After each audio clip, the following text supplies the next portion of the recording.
Para entender el conflicto continuo entre Jesús y los líderes religiosos de su época, es imperativo que comprendamos el mandamiento fundamental en la Torá, el cual se repite en el quinto evangelio, el libro de Apocalipsis. En Deuteronomio capítulo 4, versículo 2, Moisés dice: No añadiréis nada a la palabra que yo os mando, ni quitaréis nada de ella, para que guardéis los mandamientos de Jehová vuestro Dios, que yo os mando. ¿Por qué es este el mandamiento fundamental en la Torá? Porque cuando uno agrega a la revelación o sustrae de los mandamientos del Todopoderoso, ya no tenemos los mandamientos de Dios o la revelación de su voluntad. Tenemos un sistema religioso creado por hombres. En Apocalipsis 22:18, Jesús dijo: Si alguno añadiere a estas cosas, Dios traerá sobre él las plagas que están escritas en este libro. Y si alguno quitare de las palabras del libro de esta profecía, Dios quitará su parte del libro de la vida. Si alguien añade o quita de las palabras de Jesús, ya no tenemos las palabras de Jesús, el evangelio del reino, o parte del mundo venidero. En ese sentido, examinemos los dos sistemas religiosos dominantes en la época de Jesús y veamos si podemos adquirir algún entendimiento sobre el evangelio del reino. La palabra fariseo proviene del término hebreo parush, que significa separado. En su deseo de vivir una vida santa, los fariseos desarrollaron reglas que los separaban de las demás sectas religiosas y de la gente común en la tierra de Israel. Ellos no comían ningún alimento a menos que estuviese en estado de pureza ritual. Para poner en práctica este sistema de santidad inventado, crearon cientos de reglas relacionadas con las oraciones que debían decirse sobre determinados alimentos, qué platos debían ser usados para determinados alimentos, cómo se debían lavar y santificar ciertos tipos de recipientes, y si ciertos tipos de hornos y utensilios podían contraer impureza ritual. Y si lo hacían, ¿cómo purificarlos? Ellos hacían todo esto para comer carne no santificada, comida común en un estado de pureza ritual. Ni una palabra de estas excentricidades santificadoras se sugiere en la Torá. Los fariseos además promulgaron más de 500 leyes que rigen la celebración del día del Shabbat, incluyendo lo que constituye trabajo prohibido, qué tan lejos se puede caminar en el Shabbat, y lo que se debe hacer antes del Shabbat para poder cargar algo en el Shabbat.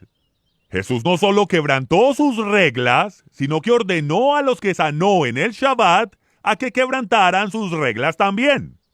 El judaísmo moderno es el fariseísmo antiguo, es una orgullosa tradición antigua.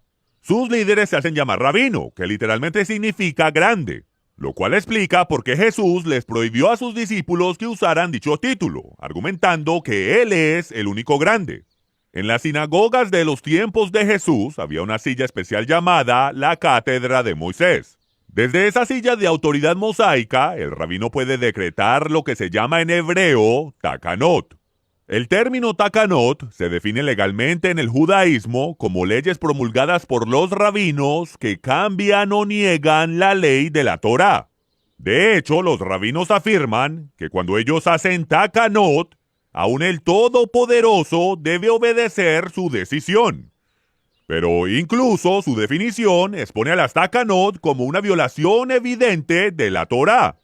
A nadie se le permite añadir, sustraer o cambiar los mandamientos que nos ha entregado Dios a través de Moisés. Los fariseos afirman que sus reglas forman una cerca secundaria alrededor de la Torá que evita que la gente quebrante la Torá. Eso suena noble. De hecho, la Torá se describe como una cerca protectora alrededor del pueblo de Dios. Todos aquellos que están fuera de la cerca están fuera de la protección de Dios y bajo una maldición. Sin embargo, la cerca misma nos dice que nadie está autorizado a agregar o sustraer de los mandamientos. Nadie tiene permiso de agregar otra cerca.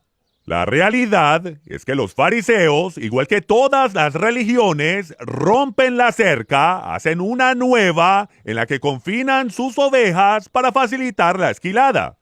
En los evangelios, a los saduceos se les llamaba a menudo en plural como los sumos sacerdotes. Ellos estaban a cargo del servicio en el templo. Los saduceos, o en hebreo sadokim, adoptaron su nombre de los hijos de Sadoc, un linaje justo de sacerdotes que sirvieron en el templo antes del cautiverio babilónico.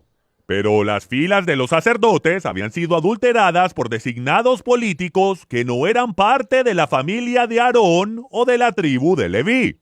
Algunos de los saduceos ni siquiera creían en la resurrección, lo cual impulsaba un estilo de vida centrado en prosperidad y perversión de la gracia para comer, beber y ser feliz porque mañana moriremos. Ellos usaban su poder para abusar del pueblo, como lo hicieron los hijos del sumo sacerdote, Elí. Los saduceos, al igual que los fariseos, hicieron sus propias reglas y desatendieron las instrucciones en la Torá cuando lo consideraban ventajoso. Pero no están solos en su adición o sustracción de los mandamientos. Los mandamientos que Yeshua predicó, vivió y ratificó han sido reemplazados por reglas de hombres de 50,000 denominaciones en la cristiandad. Pero afortunadamente, estas reglas no tienen más autoridad que los takanot de los fariseos. Hasta que conozcamos la verdad del Evangelio del Reino, estaremos atados a las reglas y regulaciones de hombres que han inventado sus propios sistemas religiosos. Pero como dijo Jesús, cuando conozcamos la verdad nos hará libres.